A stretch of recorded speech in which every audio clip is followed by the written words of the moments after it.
অসমৰ ৰাজ্য চৰকাৰে এই প্ৰসূতি মাতৃসকলক স্বাস্থ্যৰ খাতিৰত তেওঁলোকে এক পুষ্টিকৰ আহাৰ প্ৰত্যেক প্ৰসূতি গৰ্ভৱতী মহিলাক তেওঁলোকে প্ৰদান কৰে।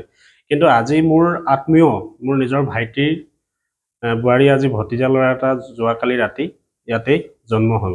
তাৰপিছত আজি মই চাব আহোঁতে তেওঁলোকে যেতিয়া এই সামগ্ৰীবিলাক দিলে মই খুলি মেলি চাওঁতে দেখিছোঁ যে চিৰাৰ একো অৱস্থাই নাই, পোক হৈ আছে, পৰুৱা লাগি ধৰি আছে আৰু গোন্ধ আহিছে আৰু এইটো গুড়ে নে কি হয় অৱস্থা নাই পোকত। আৰু এনেকেই যদি তেওঁলোকে পুষ্টিকৰ আহাৰৰ নামত বৰ বিষ খুৱাইছে যেন অনুভৱ হৈছে।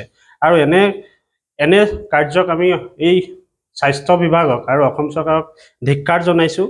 আৰু তেওঁলোকৰ এতিয়া আপুনি চাওক এই মেডিকেলৰ যিটো প্ৰসূতিৰ ৰুম, এই লেবাৰ ৰুমত কিন্তু বৰ্তমান ফেনৰো ব্যৱস্থা নাই। কেনেকৈ এই আপোনাৰ ৰোগী ইয়াত থাকিব? ইয়াত আৰু অন্যান্য বহুত এতিয়া ৰাতি কিছুমান ৰাতিটো ইয়াত মানুহ মানে ধৰ আপুনি 12টা বজাত যদি আহে মানুহ কাকোকে আপুনি ইয়াত নাপাব, মাতি আনিব লাগিব, হয় নাৰ্ছ হওক বা চকীদাৰ হওক মাতি আনিব লাগিব। তেনেধৰণৰ অৱস্থা আজি এই চেলেংহাট আমাৰ এই স্বাস্থ্য কেন্দ্ৰ।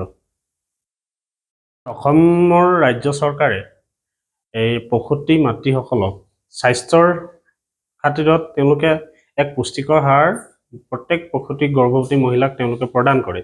কিন্তু আজি মোৰ আত্মীয় মোৰ নিজৰ ভাইটিৰ বোৱাৰী আজি ভতিজা ল'ৰা এটা যোৱাকালি ৰাতি ইয়াতেই জন্ম হ'ল। তাৰপিছত আজি মই চাব আহোঁতে তেওঁলোকে যেতিয়া এই সামগ্ৰীবিলাক দিলে মই খুলি মেলি চাওঁতে দেখিছোঁ যে চিৰাৰ একো অৱস্থাই নাই, পোক হৈ আছে, পৰুৱা লাগি ধৰি আছে আৰু গোন্ধ আহিছে আৰু এইটো গুড়ে নে কি হয় অৱস্থা নাই পোকত। আৰু এনেকেই যদি তেওঁলোকে পুষ্টিকৰ আহাৰৰ নামত বৰ বিষ খুৱাইছে যেন অনুভৱ হৈছে। আৰু এনে কাৰ্যক আমি এই স্বাস্থ্য বিভাগক আৰু অসম চৰকাৰক ধিক্কাৰ জনাইছোঁ। আৰু তেওঁলোকৰ এতিয়া আপুনি চাওক এই মেডিকেলৰ যিটো প্ৰসূতিৰ ৰুম, এই লেবাৰ ৰুমত কিন্তু বৰ্তমান ফেনৰো ব্যৱস্থা নাই। কেনেকৈ এই আপোনাৰ ৰোগী ইয়াত থাকিব?